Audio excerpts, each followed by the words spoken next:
Life is too short if you think about it. It really is short. It's not just something that we say on occasion, but it really is something that happens in the blink of an eye.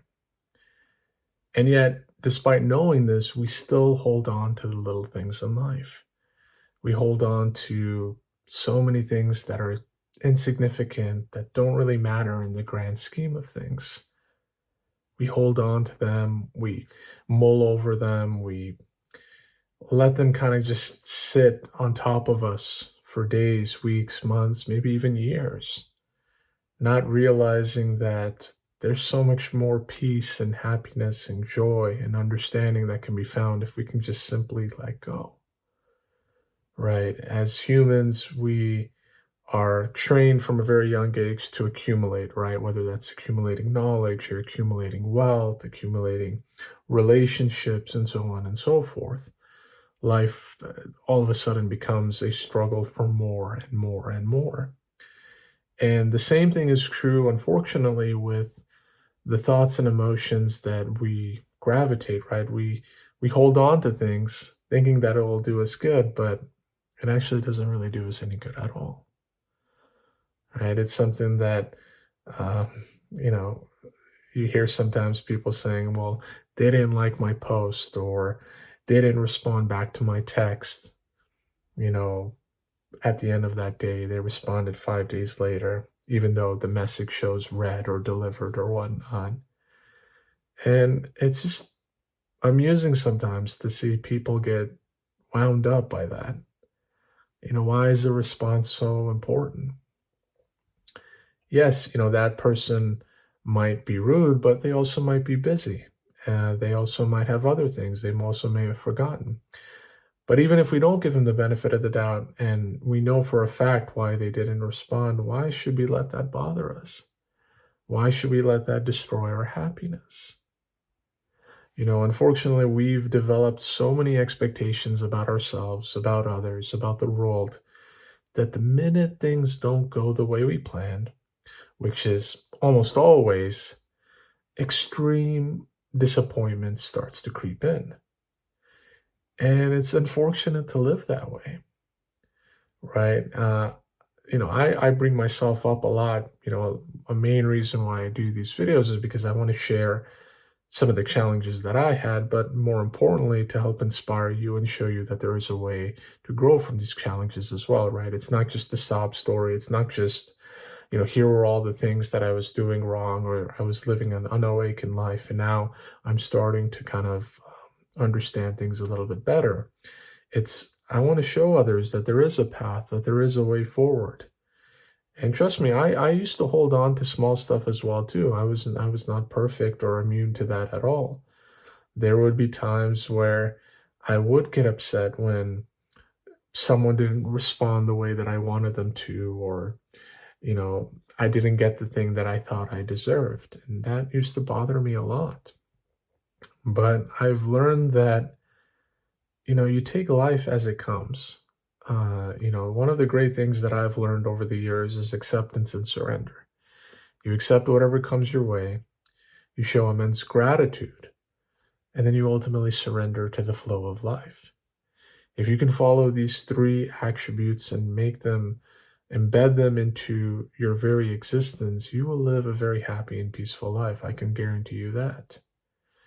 But that's the trouble, right? That's the struggle. We always love to be in control. And that's one of the things that we're afraid of is losing control. We're afraid that if we take our hands off the driver's seat, that all of a sudden the car will crash into a wall. But this is no ordinary car. This is no ordinary life. This is a life that is being driven by God Himself, right? So even if you and I completely take our hands off the wheel, it will still go in the direction it needs to go.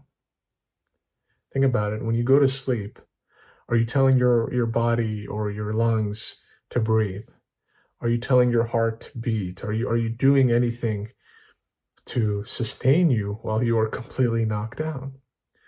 Of course you're not. And that's a very extreme example. me just speaking right now, right? A lot of these words are just kind of coming up naturally. It's not me actually saying them.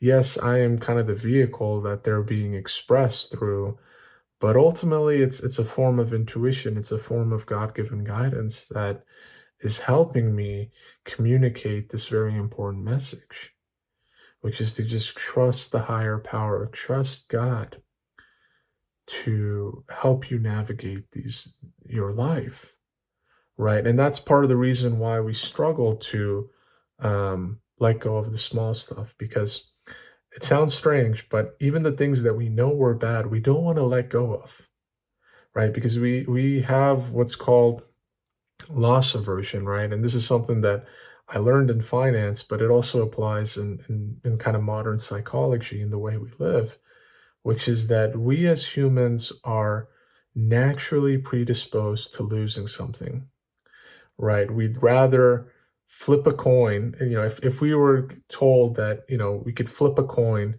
and earn $2 or not flip a coin and, you know, keep what we have, we're going to probably not flip the coin if we know that flipping the coin also has a possibility of losing any money we have, right? Even if the expected outcomes are the exact same, it is shown through studies that humans have this aversion to loss of any kind. They want to protect their losses. They want to minimize any sort of downside risk. And I know I threw out a lot of probably finance terms there, but let me now apply it to more of a spiritual concept, which is we do not want to relinquish control. To begin with, we don't have full control, right? We don't have control over our life. We don't know when we're going to die. We don't know when we were born. We cannot control the vast majority of our lives, even though we are under the illusion that we do. But even acknowledging all that, we still don't want to relinquish that control. We're afraid that if we let go of all this small stuff, then what is there to hold on to anymore? And then once you get into that sort of line of reasoning, that's when you start to get into more existential questions. And you start to ask yourself, well, if I can't control this, this, and this, then who am I? What am I living for?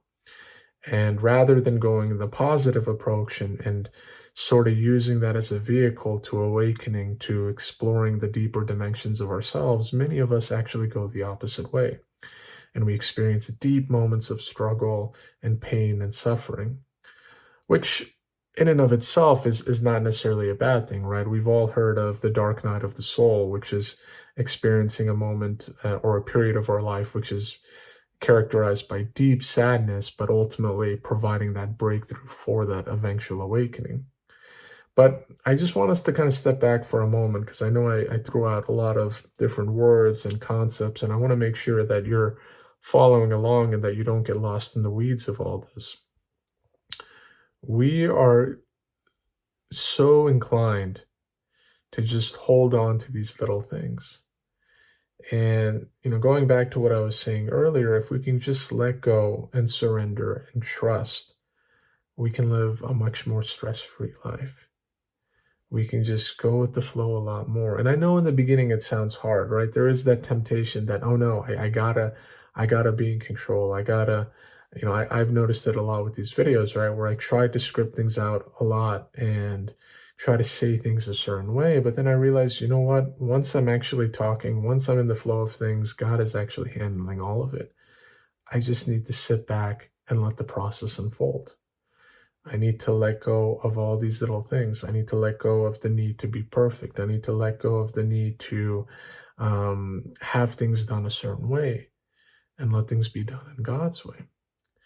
And the same is true for, all the different interactions that we have with others. Let go of all the small stuff. If your husband or your wife said something to you that they didn't mean and they apologize later, don't hold on to that. Don't hold grudges, don't hold any sort of resentment. These are things that won't bring you any happiness, and in many ways they will actually pull you away from happiness. If someone cuts you off during traffic, don't hold anything in your heart. If you don't get the job that you want, don't sweat the small stuff, right? There's going to be another job. There's going to be something better.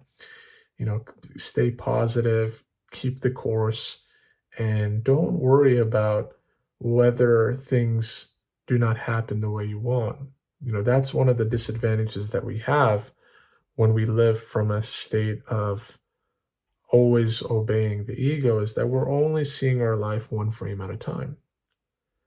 But when we step back, and to use a concept that I used in another video, when we live from the place of presence, or when we live from the place of being one with God, we're able to see our life in a complete spectrum.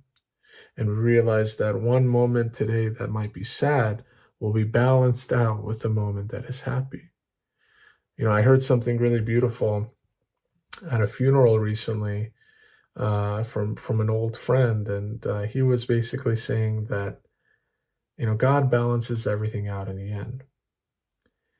And I thought this was a very interesting expression. I hadn't really heard it said like this, but when he started to explain what he meant by this, I definitely resonated with it.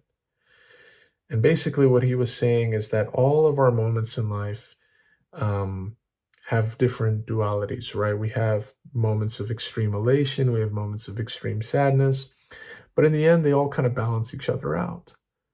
So we as humans, we don't see that, right? When we're experiencing moments of happiness, we think that it's going to continue, or we want to manifest that to continue, but inevitably we'll hit a wall, right? We'll struggle, we'll experience a setback. And then when we are in that setback, then we'll over accentuate it, and we'll think that that lasts forever, and we'll be overly dramatic about it, and we'll think, oh my gosh, my life is terrible and things are not going our way, when happiness is just around the corner. So it's a matter of being able to kind of navigate the different sort of ups and downs, and being able to, as I mentioned in the mastering your emotions video, it's about having that equanimity, having that balance. So the ultimate takeaway here is, don't sweat the small stuff in life. If you think about it, the vast majority of what we do is the small stuff. Life really is short. It's only a matter of days if you really think about it, and you don't want to spend your time or energy, or just your precious breaths on this earth worrying about what could have been done better, why you didn't get the things that you wanted, how others could have treated you differently. You want to instead focus on yourself, focus on growing as a person, focus on ultimately awakening and experiencing the endless benefits that come with it. So I hope this video helped shed some light, and I hope you guys start to see a change in yourself, just like I've seen a change in myself over the last few years. If you have any comments or questions, as always, please feel free to drop them in the comments.